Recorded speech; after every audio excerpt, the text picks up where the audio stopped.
So Megan Thee Stallion is on everybody's lips again.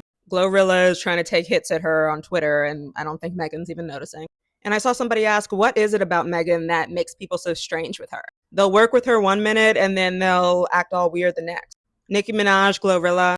And so I'm a Vedic astrologer, so of course I had to look at it from a Vedic perspective, and immediately it was very clear what's going on. The biggest piece here is that Megan Thee Stallion is very K2 heavy. K2 is the South Node, so it shows things that you mastered in past lives, and it also is just kind of like a karmic detachment.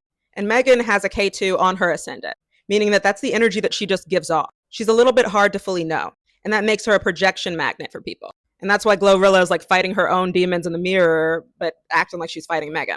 And then Megan's ascendant is in Botany Aries, which is very much like this dreamy kind of like life and death energy. It's sexy, but it's also volatile.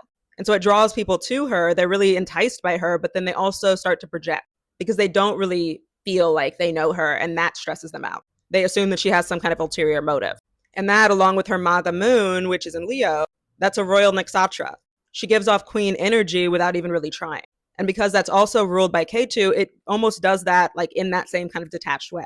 Where yes, she's aware of it, but she's also not making it her entire identity. And that confidence in herself is really disorienting for people.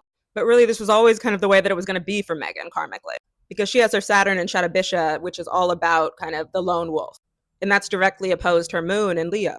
It's all about exile and isolation. It creates massive growth, but also it kind of detaches her from people because they sense that she's outgrowing them. And then her Rahu and Swati on her descendant, she literally attracts partners, collaborators who feel like they align with her personally. But then when they get kind of the wake up call that she isn't exactly what they're projecting her out to be, then they exile her. And then her Jayashta Jupiter, that's the eldest sister archetype. It's all about power.